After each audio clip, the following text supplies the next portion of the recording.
Hello दोस्तों, कैसे हो आप? लगता है आप अच्छे होंगे। आपको मेरी स्टोरी अच्छी लगी होगी जो पहले के 2 पार्ट है गाइस। तो अभी मैं तीसरा पार्ट शुरू करने जा रहा हूँ। इसके बाद मैं आपको तो चलिए दोस्तों, हम आगे कहानी शुरू करते हैं। अग्निव्रत का बुलावा, the summoning of the fire guild. रात थी पर आकाश में तारे नहीं थे। पूरा अग्निद्वीप मानो किसी विशाल भट्टी के भीतर जल रहा था। धरती से लावा फूटता था और उसके साथ उठती गर्म भाप हवा को झुलसा रही थी। पहाड़ों की चोटियों पर लपटें नाच रही थीं, लाल, नारंगी, सुनहरी, और उनके बीच से निकल रही थी वह रहस्यमयी चमक जो किसी भुलावे जैसी लगती थी। डब्बू एक साधारण युवक जिसकी नियति असाधारण बनने जा रही थी। उस भट्टी जैसे परिदृश्य में वो अकेला चल रहा था। उसकी सांसें भारी थी, उसके कदम धीमे, उसकी आंखों के नीचे गहरी थकान थी, क्योंकि अभी कुछ दिन पहले उसने जोकोपान नामक राक्षस से युद्ध किया था, जिसने उसके शरीर की ऊर्जा को निगल लिया था। वह मुश्किल से जिंदा बचा था, लेकिन उसकी आत्मा पर गहरे निशान पड़ चुके थे। उसके भीतर की ऊर्जा, जिसे वह जीव तत्व कहता था, अब मध्यम पड़ चुकी थी। जहां पहले उसकी शक्ति का मानक पावर मीटर 200 तक चमकता था, अब वह केवल 47 पर ठहरा हुआ था। जितनी बार वह ध्यान लगाने की कोशिश करता, उतना भीतर का अग्नि स्रोत बुझ जाता। वह एक पुराने पत्थर पर बैठ गया, चारों ओर फैले राख और धुएं को देखता हुआ। कहीं मैं गलत तो था? उसने बुदबुदाया। शायद मैं उस अग्नि के लायक नहीं रहा। उसी क्षण हवा में कंपन हुआ, जैसे कोई प्राचीन शक्ति जाग उठी। आसमान में आग की एक पतली रेखा फूटी, जो धीरे धीरे उसके सामने एक अग्नि गोल बनकर तैरने लगी।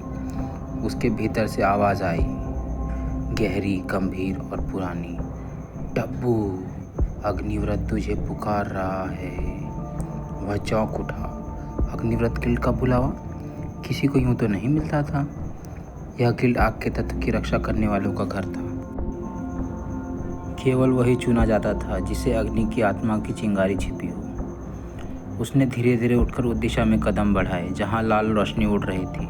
रास्ते में जमीन फटती, चिंगारियां उड़ती और लावे की धरती से अजीब सी ध्वनियां गूंजती, मानो धरती खुद कोई मंत्र जप रही हो।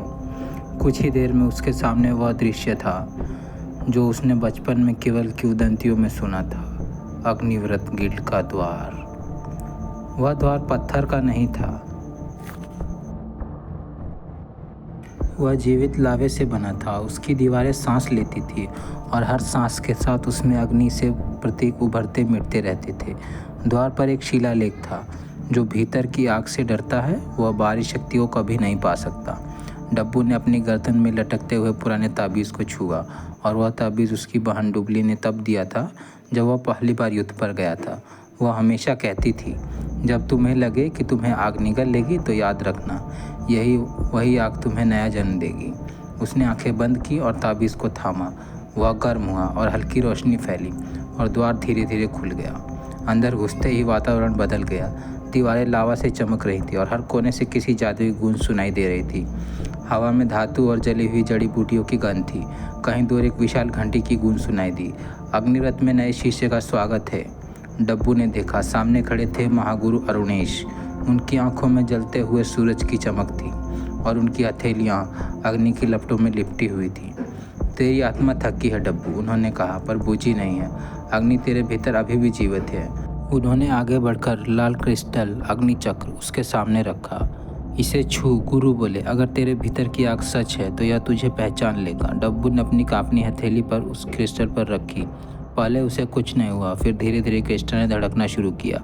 लाल रोशनी उसके चारों ओर फैलने लगी। संख्याएं उभरने लगी, 47, 49, 52 और रुकी 55 पर। महागुरु मुस्कुराए। अभी तू राख है, उन्होंने कहा, पर अग्नि बनने की शुरुआत हो चुकी है। उन्होंने उसे एक छोटा बीज दिया। यह है अग्नि बिंदु। इसे तुझे जगाना होगा अपने संयम से, न कि शक्ति से। यह तेरे भीतर की अग्नि का बीज है, या तो तुझे देव बना देगा या राख। डब्बू ने उस बीज को अपनी हथेली में महसूस किया। वह गर्म नहीं था, बल्कि धड़क रहा था, मानो वह जीवित हो। गिल्ड के अंदर अब शिष्य, व्यापारी और योद्धा और साधक आते जाते दिखे। एक और बाजार था, तब बाजार, जहाँ लोग औषधियाँ, लोहा, क्रिस्टल और हथियारों की अदला बदली करते थे। मुद्राओं की गिनती भी खास थी। लोहे के सिक्के, रजत सिक्के, स्वर्ण सिक्के और सबसे दुर्लभ प्लैटिनम सिक्का, जिसे केवल राजा और उच्च गिल्ड मास्टर ही रखते थे। डब्बू बाजार के किनारे देख रहा था कि तभी एक लड़की की आवाज़ सुनाई दी। तुम नए हो ना? उसने मुड़कर देखा। हल्के नारंगी वस्त्रों में, कंधे पर औषधियों की थैली, आंखों में तेज और मुस्कान में आत्मविश्वास। मेरा नाम कौशा है, उसने कहा। मैं औषधि निर्माण गिल्ड से हूँ। अगर कभी थक जाओ या शक्ति घट जाए तो मेरे पास आ जाना, मेरे पास इलाज है। डब्बू मुस्कुराया। औषध तो सब बेचते हैं, पर जो आत्मा की थकान दूर करे वो कहाँ मिलती है? कौशा ने पलट कर कहा। वो तो शायद कर्म से ही मिलती है। दोनों की मुस्कान टकराई और वहीं एक नई दोस्ती जन्मी जो भविष्य की हर परीक्षा में साथ रहेगी। अगले दिन गिल्ड के बीच एक घोषणा हुई। सभी नवदीक्षित योद्धा तैयार हों। पहला कार्य, लावा घाटी की आग की राख लाना। जो लौटेगा उसे गिल्ड सदस्यता दी जाएगी। लावा घाटी, जहां आग भी डरती थी, जहां हर सांस ज्वाला की तरह जलाती थी। डब्बू और कौशा एक साथ जाने का निर्णय लिया। रास्ते में पहाड़ फटते, भाप उठती और धरती पर हर कदम मानो परीक्षा थी। अचानक एक आग की आकृति सामने आई। आंखें धुएं की, शरीर लपटों का। यह लावा आत्मा है, कौशा फुसफुसाई। इससे लड़ना बेकार है, इसे शांत करना पड़ता है। डब्बू ने अपनी हथेली आगे बढ़ाई और कहा, मैं तुझसे नहीं, तेरी आग से बात करने आया हूँ। उसकी हथेली से हल्की लौ उठी। दोनों लपटें मिली और वातावरण शांत हुआ। आत्मा ने सिर झुकाया और उसके सामने एक ढेर राख छोड़ दी। वही उसकी परीक्षा का लक्ष्य था। गिल्ड लौटने पर महागुरु अरुणेश ने कहा, तेरी आग अब संयमित है, तू अग्नि को समझने लगा है। रात को डब्बू गिल्ड की छत पर बैठा आसमान देख रहा था। तभी ठंडी हवा चली जो इस द्वीप पर दुर्लभ थी। एक आवाज़ गूंजी, शक्ति तेरे पास है, क्या तू कर्म को संभाल पाएगा? डब्बू ने चारों ओर देखा। कुछ नहीं था, केवल एक काला धुआं जो धीरे धीरे आकार लेता गया और फिर इस धुएं से एक नाम निकला, भिंगला। डब्बू के भीतर एक अग्निबिंदु का हल्का काला पड़ गया। वह समझ गया, हर शक्ति की अपनी छाया होती है, कोई अदृश्य नज़र उस पर टिकी है। वह बोला, अगर यह अग्नि की परीक्षा है तो मैं तैयार हूँ। उसी पल उसके अग्निबिंदु से प्रकाश फूटा और दूर पर्वतों पर एक विशाल आकृति ने अपने पंख फैलाए।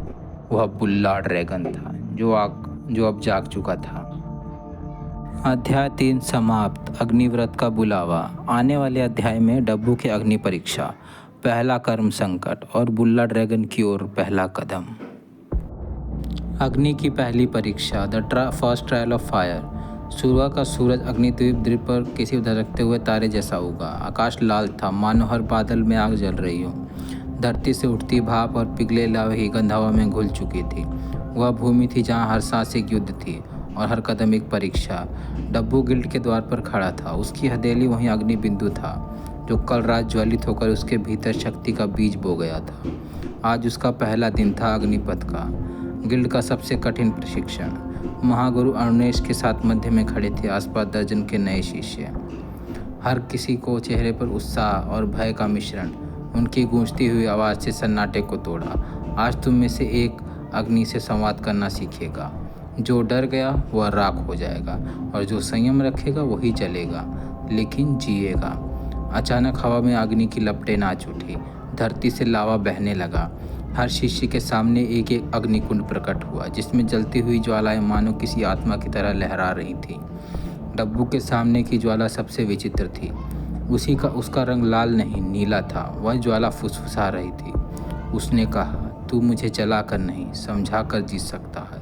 डब्बू ने आंखें बंद की। उसके भीतर की सारी शक्ति उसी नीली ज्वाला पर केंद्रित हो गई। उसने धीरे धीरे अपनी हथेलियाँ जोड़ी और फिर धीरे धीरे उन्हें खोला और अग्निबिंदु को उनके बीच रखा।